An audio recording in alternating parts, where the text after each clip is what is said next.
Dober dan, lepo pozdravljeni, hvala lepa, ker ste se novinarske konference tudi udeležili. V teh dneh seveda spremljamo na nek način pozicijsko vojno med vlado in pa samim zdravniškim cehom.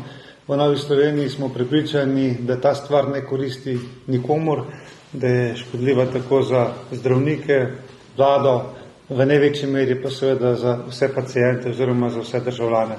Tako da bi si vsi skupaj želeli, da dogovora pride čim prej. Nam je v Novi Sloveniji jasno, da problem slovenskega zdravstva ni v denarju. Če kaj, potem so prav pretekla leta dokazala, da je bilo v slovenskem zdravstvu zbranega ogromno denarja. Če to primerjamo v zadnjih letih, ugotovimo, da imamo v zadnjih 4 letih na razpolago v zdravstvu več kot milijardo evrov več denarja, ampak se kljub temu zaradi tega sama dostopnost do slovenskega zdravnika ni izboljšala, ker je kronski logičen dokaz za to, da ni problem v denarju, ampak v sami organiziranosti slovenskega zdravstva. In slaba organiziranost slovenskega zdravstva je pa posledica seveda slabe dostopnosti slovenskih zdravnikov, kar pa občutimo vsi pacienti, vsi državljani, ko zdravstvene storitve potrebujemo.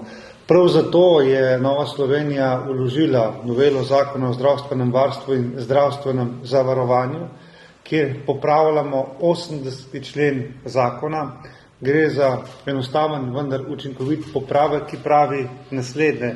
Na področjih, kjer je čakalna doba nedopustno dolga, imajo pacienti pravico, da gredo po zdravstveno storitev kamorkoli in to zdravstveno storitev plača ZZZS po isti ceni, kot bi jo plačal v javnem sistemu. Na takšen način vsi pridobimo, ne nazadnje pridobi tudi ZZZS, ker se bodo bistveno zmanjšali stroški za bolniške.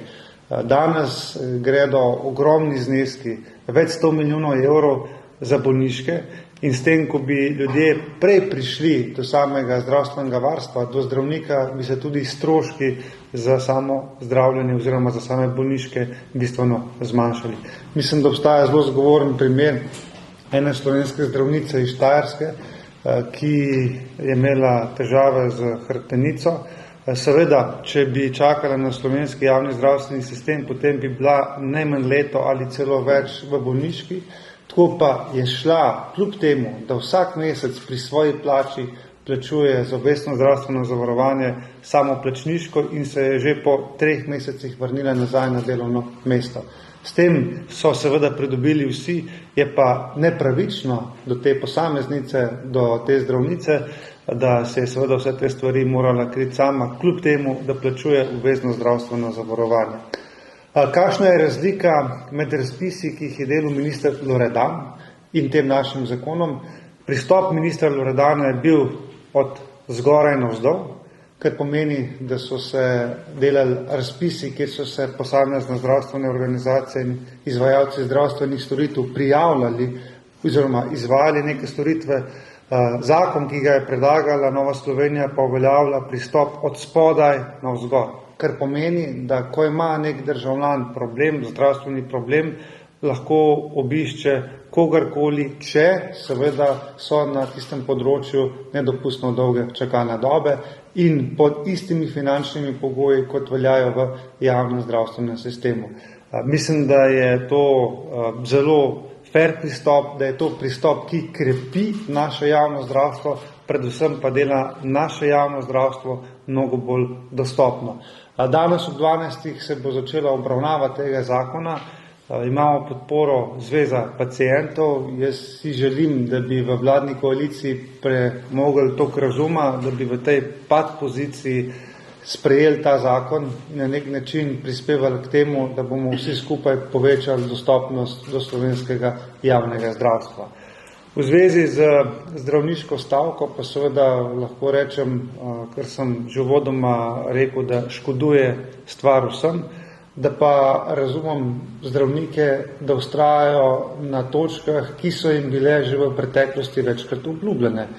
In sicer že tudi za časa naše vlade je bila jasna ugotovitev, da specifike, ki jih prinaša zdravniška stroka, in pa sam zdravniški poklic in pa seveda celotne ekipe, ki spadajo zraven, da je to praktično nemogoče urejati v enotnem javnem plačnem sistemu. Zaradi tega v Novi Sloveniji podpiramo, da bi se oblikoval samostojen zdravstveni plačni steber, kjer bi lahko uredili vse specifike, ki veljajo v tem zdravstvenem sistemu, tako za zdravnike, kot tudi za medicinske osebe in ostalo zdravstveno osebe. Ker problem, ki je nastal v preteklosti, je bil to, da za časa naše vlade, ko smo dvignili plače medicinskim sestram, so seveda potem se zelo kmalu javili zdravniki, ko se je plača dvignila najmlajšim zdravnikom, so to zahtevali tudi starejši zdravniki. Skratka, na takšne parcialne načine se je izkazalo, da stvari ni mogoče urejati.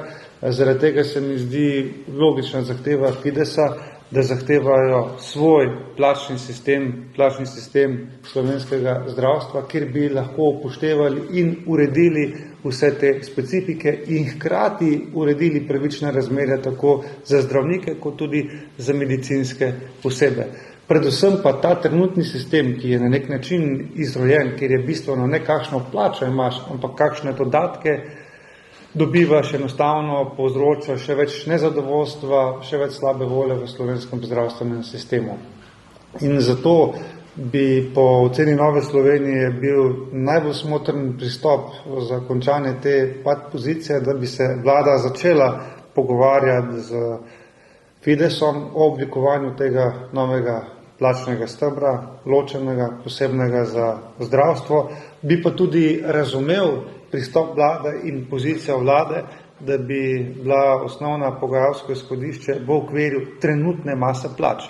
S tem praktično vlada ne bi nič izgubila, tudi ne bi bistveno poslabšala pozicije v odnosu do ostalih sindikatov oziroma do ostalih delov javnega sektorja, če bi bilo pogajalsko izhodišče, torej enaka masa plač, seveda z svojim plačnim sistemom, kjer se lahko na novo uredijo medsebojna razmerja in kjer se lahko upoštevajo tudi na primeren način specifike tega poklica brez ekscesnih dodatkov. To so predlogi Nove Slovenije in želimo si in upamo, da bo današnja razprava na odboru šla v smer konstruktivnosti in da bo to prvi kamenček v temu, da naredimo slovensko zdravstvo bolj dostopno za državljane. Ja, govorite, da razumete zahteve zdravnikov, hkrati pa ima vlada odprto še eno fronto in sicer sodniki, kako gledate na te zahteve, njihove zahteve in pa to dinamiko z vlado. Predvsem pričakujemo, da se bodo ta pogajanja pospešila. Zdaj predsednik vlade je kar nekaj časa nazaj obljubljal happy end, zdaj od tega happy enda, ki ga nekako ni, je že kar nekaj časa. Mislim, da je to tista stvar, ki vse skupaj nervira. Jasno je, da ta problem ne bo odšel, da ne bo odpravljen, če bodo tiščali pesek v glavo. Zato jaz seveda pričakujem od vseh, da se vsak dan pogajajo in da do nekih rešitev pridajo. Ker vsak dan, ko stavka teče, se odlagajo obravnave na sodiščih in na koncu smo spet državljani tisti, ki plačujemo te posledice. Zdaj, mogoče pravosodna ministrica ima pa še dodatno fronto odprto z nakupom stavbe na Litijski. Vsak dan pride na dan še kakšna dodatna podrobnost, kako vi v Novi Sloveniji opazujete to zgodbo, kakšno je vaše stališče, vas ministrica prepriča s svojimi komentarji, kot v bistvu del odgovornosti daje na cenilce, ne pa toliko se ga parja, toliko s svojim tem podpisom te pogodbe in vlogo pri nespametnem nakupu, kot se nakazujemo. Po dosedaj zbranih podatkih se zdi, da Ministrstvo za pravosodje ni ravnalo kot dober gospodar, ker dober gospodar vedno preveri, kakšno nepremičnino kupuje in tudi kakšna je realna cena te nepremičnine. Mi od ministrice predvsem pričakujemo jasna pojasnila in ne prelaganja odgovornosti na druge, predvsem pa, da se bo ta stvar čim prej razčistila. ona kot ministrica jo še vidite, da tudi ko pojasni, če pojasni, da bi morala mogoče kako drugače odgovarjati za to nespametno ravnanje, kot pravite? To je pa stvar politične higiene. Spomnite se, nekaj mesecev nazaj so ljudje odstopali za mnogo manjše prekrške ali obtožbe, tako da bom tukaj prepustil, da vsaka stranka postavlja svoje politične standarde, v katerih primerih se odstopa in v katerih ne. Nenazadnje pa opozicija ima orodje, ki se reče interpelacija, ki je seveda lahko relativno neučinkovita, če ni tukaj širše podpore tudi iz kakšne koalicijske stranke.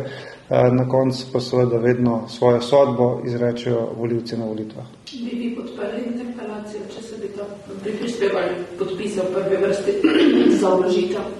Logično je, da koalicijski ministri ne morejo računati na podporo opozicijske stranke, tako da mi bomo tukaj vedno ravnali načelno, kar pomeni, da ne podpiramo koalicijskih ministrov, ko gre za glasovanje o njihovi usodi. Potem pa še tretja tema, to je košarica živil. Včeraj ste tudi pozvali Računsko sodišče, da opravi revizijo, s tem boste seznanili tudi KNJF. Zakaj ste se odločili, oziroma kaj vas zmoti? Zdaj pred novim letom smo tudi novinarji na terenu dokazali, da v bistvu ta popis je zelo prirejen, potem pa se cene spremenijo, ko popisovalci zapustijo trgovino. Kako vi vidite ta vladni projekt? Ta projekt se je popolnoma izrodil in je na neki točki celo postal nevaren za državljane. Zakaj? Zaradi tega, ker pride se ustvarja sporočilo, da se je osnovna košarica celo pocenila, da je cena relativno nespremenjena glede na preteklost, ker seveda ni res. Kdorkoli tedensko ali pa mesečno nakupuje ključne stvari za svojo družino, mu je popolnoma jasno, da so se stvari podražile. Je pa logičen, bi rekel, medijski, PR-ovski pristop trgovcev, da poskušajo tiste stvari, ki se kontrolirajo, vzdrževati na čim nižji ceni, ker to na nek način govori o njihovi konkurenčnosti. Ampak to delajo na način, da poskušajo pridobiti zelo kvalitetno, če hočete, slabo hrano. In ta projekt je pripeljal do tega, da po teh cenah, ki so oglaševane ali pa ki so izpostavljene v tej košarici, skoraj da ljudje dobijo nevarno, če sem nekoliko bolj blag, zelo nekvalitetno hrano. In to zagotovo ni tisti cilj, ki ga je ta projekt zastavil, in se nam zdi v Novi Sloveniji škoda vsakega evra, da na tem projektu država oziroma vlada vztraja. Mogoče kakšen nasvet vladi, kako drugače bi se lahko zoperstavila tej draginji in seveda, če vas prav razumem, torej pravite, da mora nemudoma prenehati z popisovanjem cen. Recept je enostaven in jasen, z prekinitvijo in ukinitvijo tega projekta bi privarčevali kar nekaj tisoč evrov, ampak to v globalnem proračunu seveda ni bistveno, ampak ključno, kako bi se lahko država, torej vlada, soočila z draginjo in pomagala državljanom, je z nižjimi davki. In sicer z zakonom o dohodnini, ki je bil eden izmed prvih projektov te Golobove vlade, ki ga je spremenila in vsem nam torej vzela, na nek način preprečila, da bi imeli višje neto plače. Jaz mislim, da bolj kot vsi projekti popisovanja cen živil je, da bi se vrnili na stari zakon o dohodnini, kjer bi vsi mi imeli večje neto plače in s temi večji neto plačami bi se tudi lažje soočali za vso draginjo, ki je pred nami oziroma s katero smo se že soočali. Tukaj ni potrebno nobene znanstvene fantastike, pristopi v ekonomiji so jasni. Mi smo se naposlušali v preteklosti, kako bo ta zakon o dohodnini in kako bojo nekoliko nižji davki ogrozili slovensko gospodarstvo in podobne neumnosti.